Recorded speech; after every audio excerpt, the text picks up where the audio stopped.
Hello student, today we will talk on fourth part of classification of matter. Dear student, हम लोग पिछले session में बात किए थे सॉलिडिफिकेशन के कुछ इम्पोर्टेंट पार्ट देख रहे थे और उस पर डिस्कशन किए थे। अब हम लोग नेक्स्ट पार्ट उसी के कुछ हिस्से बचे हुए हैं, रिमेनिंग पोर्शन, तो उस पर हम लोग डिस्कशन करने जा रहे हैं।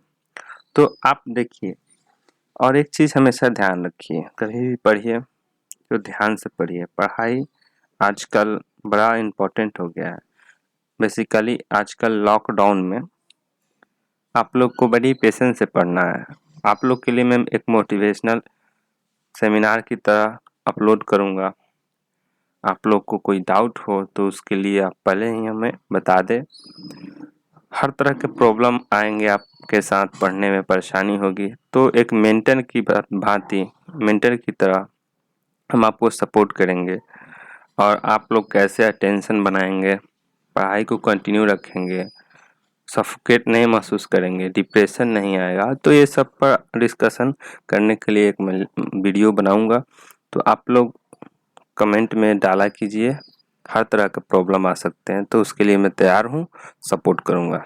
चलिए स्टार्ट करते हैं। आज पिछले जो स्टार्ट किए थे सॉलिडिफिकेशन और सब्लिमेशन, उसी में कुछ बाकी थे। हाँ, सब्लिमेशन था, तो सब्लिमेशन का पार्ट था, तो उसको हम लोग डिटेल्स में देखते हैं। ठीक, kinetic energy of the molecules at the surface of the sublimable substance is high. देखिए होता क्या है, काइनेटिक एनर्जी सरफेस पर मॉलिक्यूल को हम लोग जैसे काइनेटिक एनर्जी देखते हैं मॉलिक्यूल का सरफेस पर जो सबलाइम करने वाला होता है, जो डायरेक्ट सॉलिड से वेपर फॉर्म में बनने वाला होता है, उसका काइनेटिक एनर्जी बहुत ही हाई होता है।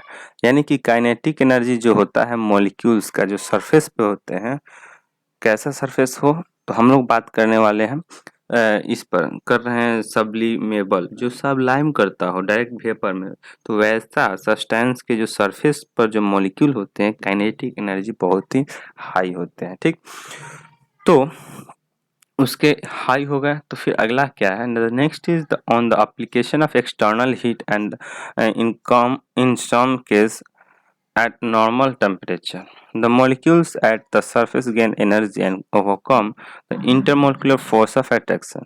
ठीक, देखिए कहने का मतलब है कि अगर हीट उसके बाद देते हैं, जैसे सरफेस पर काइनेटिक एनर्जी हाई है, अब उसके बाद अगर हम लोग हीट प्रोवाइड करते हैं, तो समटाइम इन नॉर्मल केस और इन स्पेशल केस ऑल्सो, जैसे हीट देते हैं तो एनर्जी को गेन कर लेता है, और जिस सब्सटेंस के मॉलिक्यूल होते हैं उसके अंदर एक टाइप का फोर्स होता है, उस फोर्स से वो बाउंडेड होता है और वो फोर्स ऑफ अट्रैक्शन कहलाता है। तो उस फोर्स को ओवरकम करके वो डायरेक्ट वेपर फॉर्म में कन्वर्ट हो जाता है। ठीक, तो वो हीट जो हम लोग देते हैं उसी का ये कमाल है, या उसी का कहिए कि फायदे हैं। ठीक, the next is hence they directly get converted from solid to vapour state, solid to vapour form from the surface. ठीक, तो हम लोग देखा कि जैसे हीट दिया तो हीट गेन करके सॉलिड के मॉलिक्यूल ओवरकम कर लिया इंटरमॉलिक्यूलर फोर्स ऑफ अट्रैक्शन, और सॉलिड से वेपर फॉर्म में सरफेस से कन्वर्ट हो गया, यानी सरफेस से डायरेक्ट वेपर फॉर्म में कन्वर्ट हो रहा है। ठीक, so sublimation is also called surface process. ये बल्क फॉर्म में नहीं ट्रांसफर होता है, और सरफेस से ही वेपर फॉर्म स्टार्ट होता है बनना। The next paragraph is the parameter of various state of matter and their interconversion from one state to another deal with the study of matter at the molecular level। देखिए हम लोग जो parameter लेते हैं, density, molecular intermolecular force of attraction, and the next another is interconversion from one state to another. ये सारी जो properties हैं, सारी जो कॉन्सेप्ट को डील करते हैं, ये मैटर के मॉलिक्यूलर लेवल पर हम लोग डिस्कशन करते हैं। ठीक, पैरामीटर जो भी लेते हैं हम लोग, या interconversion of state of matter देखते हैं। ये सभी के सभी क्या है, मोलिकुलर लेवल का स्टडी है। ठीक है, तो इस स्टडी में आगे क्या कहा जा रहा है, चलिए आप समझिए इसको। The study of matter with respect to the molecular composition required classification into elements, compound and mixture। देखिए हम लोग को स्टडी करना है, आप पहले समझे कि ये मीनिंग क्या हुआ, the study of matter respect to molecular composition. देखिए कभी भी हम लोग मैटर को जब डिस्कशन करते हैं तो पहले उसको अच्छे से समझते हैं और पहले उसको अच्छे से समझने के लिए क्लासीफाई करते हैं। सो हम लोग मैटर को, मॉलिक्यूलर कंपोजिशन को समझने के लिए उसको हम लोग 3 फॉर्म में डिवाइड कर दिया है, एलिमेंट, कंपाउंड एंड मिक्सचर। ठीक, तो मैटर को जब हम लोग डिवाइड कर देंगे तो उसको उसके कंसेप्ट को समझना, उसके जो माइन्यूटली जो कॉन्सेप्ट है, उसके जो एस्पेक्ट्स है, सारे एस्पेक्ट्स को और कॉन्सेप्ट्स को हम लोग देखेंगे। ठीक, अब है classification of matter on the basis of chemical composition. देखिए केमिकल कंपोजिशन के बेसिस पर, केमिकल कंपोजिशन कहने का मतलब है कि हम लोग एटॉमिक लेवल पर बात कर रहे हैं, हम लोग बात कर रहे हैं मॉलिक्यूलर लेवल पर बात कर रहे हैं, तो हम लोग बहुत ही केमिकल कहने का सेंस हो गया कि बहुत ही सबसे नीचे स्तर पर, यानी कि एटॉमिक लेवल और मॉलिक्यूलर लेवल पर बात करेंगे। ठीक है, तो classification of matter on the basis of chemical composition. चलिए नेक्स्ट अब उसको समझते हैं इस ग्राफिक फॉर्म में। ठीक है,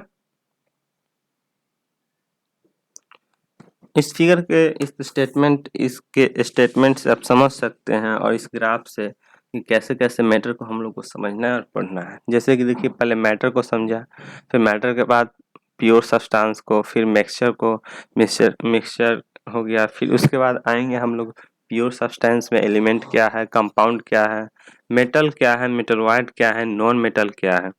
इस पर फिर मिक्सचर में देखेंगे होमोजीनियस क्या है, होमोजीनियस क्या है, हेट्रोजीनियस क्या है। ये 2 कॉन्सेप्ट के बाद मैटर का कहानी लगभग एंड होता है। ठीक, तो अब हम लोग चलते हैं उसी पर डिस्कशन बढ़ाते हुए प्योर सब्सटेंस पर डिस्कशन कर लें। What is that pure substance and what is impure. तो pure is pure only, then next हम लोग आगे बढ़ेंगे उसके कंसेप्ट में एलिमेंट्स, कंपाउंड पर। ठीक है, तो प्योर सब्सटेंस के बारे में क्या कहा जाता है, चलिए समझते हैं। Pure substance which are homogeneous in nature and contain particle, that is a molecule of only one kind, are called pure substance। जैसे 7th में आप लोगों को मैंने पढ़ाया प्योर सब्सटेंस क्या है। बेसिकली प्योर सब्सटेंस में बी ओनली एलिमेंट्स और may be only in compound. या तो प्योर सब्सटेंस कहने का मतलब हो गया एक अरेंजमेंट है सब्सटेंस का या एक मैटर का जिसमें सिर्फ केवल और केवल only one type of substance होंगे, यानी कि उसमें एलिमेंट्स होगा, एक तरह का कंपोनेंट होगा या तो सिर्फ कंपाउंड होगा। ठीक, तो अब देखिए पिछले सेशन में, पिछले क्लास में भी समझे हैं, पिछले सेशन में कुछ इसके बारे में झलक देखे होंगे, पिछले क्लास में अगर पढ़े होंगे 7th में तो आप इसको अच्छा से समझ पाएंगे। जैसे substance which are homogeneous in nature and content particles that is molecule of only one kind are called pure substance. तो होमोजीनियस के बारे में मैंने पहले समझाया। होमोजीनियस का एक इम्पॉर्टेंट कॉन्सेप्ट है, इसको समझिए। देखिए इसमें एक टर्म आ रहा है होमोजीनियस, फिर मैं आता हूँ इसके सेंटेंस का मतलब के बारे में, मीनिंग के बारे में। पहले समझते हैं होमोजीनियस। होमोजीनियस मीन्स अगर कोई अरेंजमेंट है मॉलिक्यूल का सब्सटेंस में और यूनिफॉर्मली हो तो उसको हम लोग बोलते हैं क्या, होमोजीनियस है। मॉलिक्यूलर अरेंजमेंट इस प्रकार हो कि उसमें सभी के अरेंजमेंट एक तरह से हो तो उसको होमोजीनियस कहेंगे। ठीक, अब आते हैं मेन पॉइंट पर। Substance which are homogeneous in nature and content particles that molecule of only one kind called pure substance. देखिए सब्सटेंस हो, ठीक, और होमोजीनियस हो। ठीक, होमोजीनियस कहने का मतलब है कि एक तरह से अरेंजमेंट हो सब किसी का, और पार्टिकल्स के फॉर्म में मॉलिक्यूल्स लिया है, और एक ओनली वन काइंड का हो, इन कि इसमें मॉलिक्यूल्स आ गए फिर एलिमेंट्स आ गए एटम्स के फॉर्म में, तो वो प्योर नहीं होगा, या तो एलिमेंटल फॉर्म होगा या तो कंपाउंड का होगा, तो उसको कहते हैं कंपाउंड्स के फॉर्म में आने के बाद प्योर सब्सटेंस। ठीक, तो प्योर सब्सटेंस समझ में आ गया। प्योर सब्सटेंस यानी कोई सब्सटेंस हो, होमोजेनियस अरेंजमेंट हो और या तो में एलिमेंट हो या तो कंपाउंड हो, तो वो प्योर सब्सटेंस यानी कि एक ही काइंड का उसमें पार्टिकल्स हो, कोई दूसरा उसमें एंट्री नहीं ले। ठीक, तो next is the a pure substance is homogeneous in nature and definite set of properties। देखिए प्योर सब्सटेंस जो होता है होमोजेनियस होता है, ये एक याद रखने वाली बात है। Pure substance is homogeneous in nature and definite set of properties. अब देखिए प्योर सब्सटेंस होमोजेनियस बता दिया मैंने, अगर एक पार्टिकल्स का जैसा करैक्टर होगा, जैसा प्रॉपर्टीज होगा, उसी तरह सभी के पास होगा, यानी कि सेट ऑफ प्रॉपर्टीज को सर्टेन प्रॉपर्टीज भी होता है और एक का प्रॉपर्टीज डिफाइन है तो पूरे मैटर का डिफाइन हो जाएगा। ठीक, यही हुआ। The next is the composition of pure substance cannot be changed by physical method. देखिए अब रहा कंपोजिशन, प्योर सब्सटेंस का चेंज कैसे करें, तो वही कहा जा रहा है composition of pure substance cannot be change by physical method. हम लोग कंपोजिशन जो ये प्योर सब्सटेंस का फिजिकल मेथड से चेंज नहीं कर सकते हैं। ठीक, ये याद रखने वाली बात है। Pure substance can be further classified as element and compound. देखिए फिर प्योर सब्सटेंस को हम लोग एलिमेंट और कंपाउंड के फॉर्म में स्टडी करेंगे, क्योंकि प्योर सब्सटेंस में अगर एक काइंड का पार्टिकल्स है उसमें, तो या तो सिर्फ एलिमेंट भी हो सकता है या तो सिर्फ कंपाउंड हो सकता है। सो फिर हम लोग क्लासिफाई करके पढ़ने वाले एलिमेंट और कंपाउंड। चलिए फिर समझते हैं एलिमेंट्स। What is elements? चलिए देखिए एलिमेंट्स को फोकस करते हैं। The pure substances in which molecules are composed of only one kind of atom are called elements। ठीक, देखिए एलिमेंट्स कहने का मतलब है कि सिर्फ प्योर, वैसे प्योर सब्सटेंस जिसमें molecules are composed of only one kinds of atom called element, जैसे कि सिल्वर, आयरन, ऑक्सीजन, नाइट्रोजन। समझ में आया? फिर से देखिए वैसे मॉलिक्यूल जिसमें एक ही काइंड के एटम होते हैं उसको हम लोग एलिमेंट कहते हैं। समझ में आया? जनरली लोग कंफ्यूज होते हैं एलिमेंट, एटम, कंपाउंड। तो अब कंफ्यूज नहीं होना है, क्योंकि अगर देखिए एटम एक टाइप का आता है, मॉलिक्यूल बनता है, अगर डिफरेंट टाइप का आएगा तो कंपाउंड बनेगा। तो एक टाइप का आ गया, वो संख्या वैरी करता है सभी के अंदर, या तो ऑक्सीजन हो, नाइट्रोजन हो, आयरन हो, सबके अंदर नंबर ऑफ एटम्स घटते बढ़ते रहते हैं। सो एलिमेंट्स वैसे कंपाउंड मॉलिक्यूल को कहते हैं जिसमें एक ही टाइप का एटम होता है। ये भी एक अलग तरह का समझने का प्रोसेस है। ठीक है, तो एग्जांपल्स में आप देख सकते हैं silver, iron, oxygen, nitrogen. And next is atomicity of elements. Atomicity of element कहने का मतलब है एलिमेंट्स में एटोमिसिटी निकालना है। देखिए एटम से ही एटोमिसिटी बोलते हैं। ठीक है, एटम से ही एटोमिसिटी निकलता है, यानी कि इस कंसेप्ट को समझना है। What is that atomicity? The number of atom, देखिए यहाँ समझिए, the number of atoms present in the molecules of an element called its atomicity। देखिए आप जानते हैं कि मॉलिक्यूल्स में या किसी भी एलिमेंट्स में एटम्स रहते हैं। अब वही number of atoms present in the molecules of elements, देखिए एलिमेंट तो अलग अलग होते हैं, तो हर तरह के एलिमेंट के मॉलिक्यूल्स में नंबर ऑफ एटम्स अलग अलग होते हैं। So number of atoms present in molecules of an element, जैसे ऑक्सीजन का एलिमेंट्स आयरन का हो गया, जैसे अलग अलग होते हैं। तो एलिमेंट के अंदर मॉलिक्यूल होते हैं और मॉलिक्यूल के अंदर एटम होते हैं, तो वही कहा जा रहा है number of atoms present in molecules of an element is called atomicity. तो एटोमिसिटी हम लोग जो निकालते हैं इसी के नंबर ऑफ एटम्स प्रेजेंट के बेसिस पर निकालते हैं। अब क्या है, based on the atomicity the elements are classified into three types as listed under. जैसे देखिए इसके बेसिस पे number of atoms present in atom molecules, number of atoms present in molecules of element. इसके बेसिस पे हम लोग element को भी 3 टाइप्स में डिवाइड कर दिए हैं। देखिए हम लोग को निकालना है एलिमेंट का एटॉमिसिटी, तो हम लोग फोकस करते हैं मॉलिक्यूल पर, क्योंकि मॉलिक्यूल्स के अंदर ही एटम्स प्रेजेंट होते हैं और एलिमेंट तो हर अलग एलिमेंट के हर अलग अलग मॉलिक्यूल्स होते हैं। ठीक, तो हम लोग फोकस करेंगे कि मॉलिक्यूल है और मॉलिक्यूल के अंदर एटम काउंट करेंगे तो एटॉमिसिटी निकल जाएगा। ठीक, अब है कि 3 टाइप्स में एलिमेंट्स को हम लोग बांटे हैं, उसको देखते हैं। Monoatomic elements, mono atomic elements क्या होता है? पहला बांटा गया है 3 टाइप्स में डिवाइड करने के बाद। मोनो मीन्स एक, आपको कॉन्सेप्ट याद रखना है, मोनो मीन्स एक, वन। एटॉमिक यानी एटम से बना है एलिमेंट्स। ठीक, मोनो एटॉमिक एलिमेंट्स यानी कि एलिमेंट्स वैसा हो जिसमें एक ही एटम हो। ठीक, तो देखिए एक ही एटम हो, the elements each of whose molecules contain only one atom। देखिए वैसा एलिमेंट्स जिसके मॉलिक्यूल सिर्फ एक ही एलिमेंट से बना हो, ओनली वन एलिमेंट से, सॉरी ओनली वन एटम से, उसको बोलते हैं मोनो एटॉमिक एलिमेंट्स। यानी कि कॉपर हो, सिल्वर हो, हीलियम हो, ये कभी भी अकेले फॉर्म में रहता है, कभी भी Ag2 नहीं हो सकता है, Cu2 नहीं हो सकता है, या इसमें मोनो एटॉमिक कह दिया एग्जाम्पल से दिया, यानी कि सिर्फ अकेले रहेगा, कोई इसके साथ कंबाइन नहीं करेगा, इधर सेम और डिफरेंट।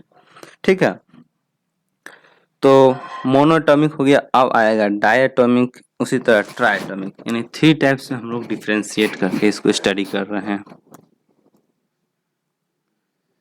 डायटॉमिक्स एलिमेंट, डाय मीन्स दो, एटॉमिक मीन्स एटम, एलिमेंट्स किस अलग अलग एलिमेंट्स हो सकता है, हाइड्रोजन, ऑक्सीजन, नाइट्रोजन, अलग अलग एलिमेंट है। इसका मॉलिक्यूल H2 है, O2 है, N2 है। ठीक, तो the elements each of whose molecules contain 2 atoms, example H2, O2, N2।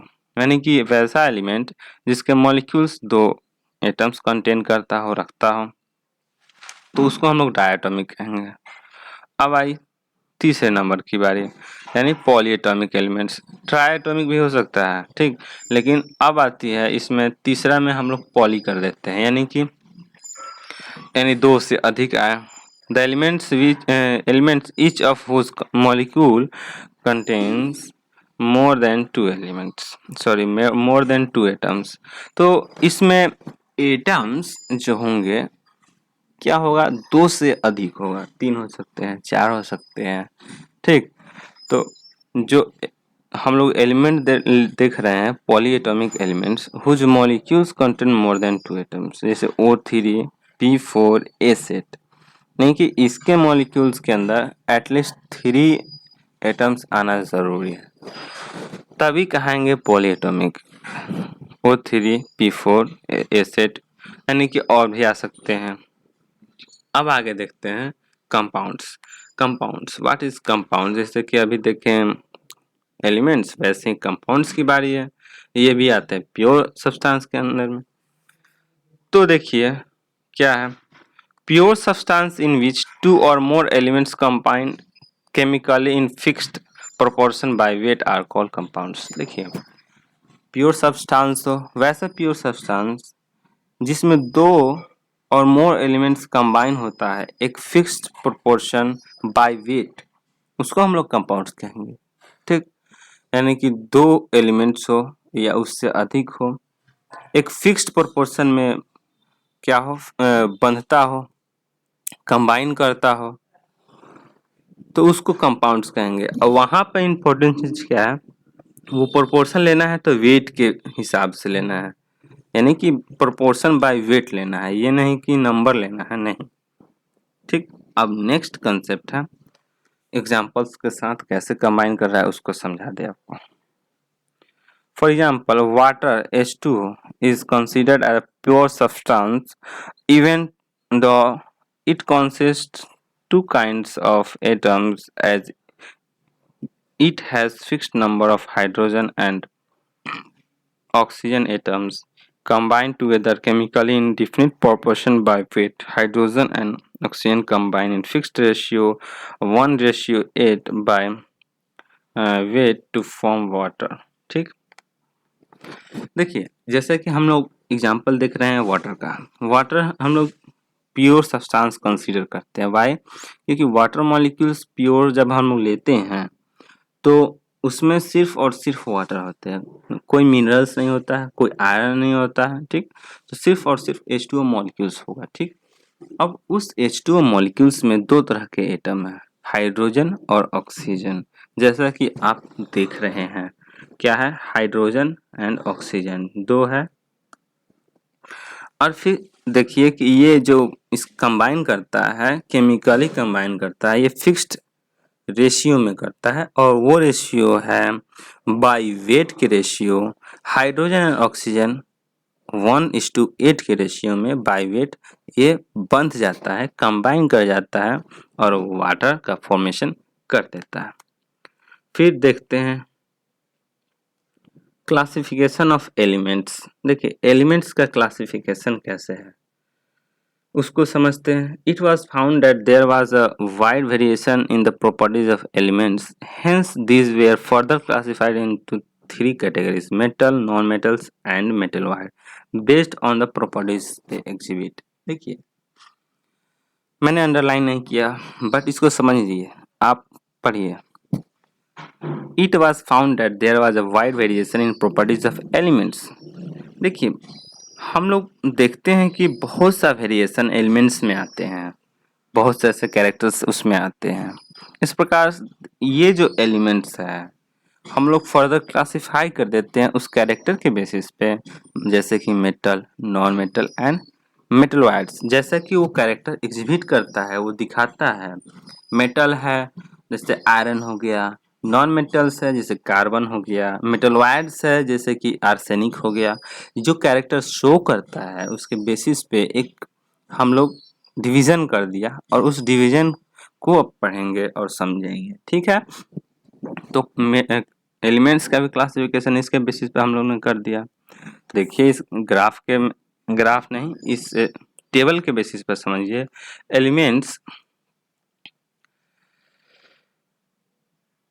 Elements में 3 भाग हैं। देखिए 3 पार्ट में हम लोग डिवाइड किया। मेटल्स जैसे सोडियम, कॉपर, गोल्ड, etc, ठीक, एटसेट्रा। नॉन मेटल्स को भी देखेंगे, कार्बन, नाइट्रोजन, हीलियम। ठीक, अब मेटल वाइड्स है, यानी कि एलिमेंट्स का हम क्लासिफिकेशन 3 पार्ट्स में कर दिया। ठीक, अब है जर्मेनियम, आर्सेनिक, एंटीमनी। ये जैसा कैरेक्टर शो करता है मेटलवाइड्स का, इसलिए इसको हम लोग इसका अलग ग्रुप कर दिया। अब इसका स्टडी अलग, इसका अलग और इसका अलग करेंगे।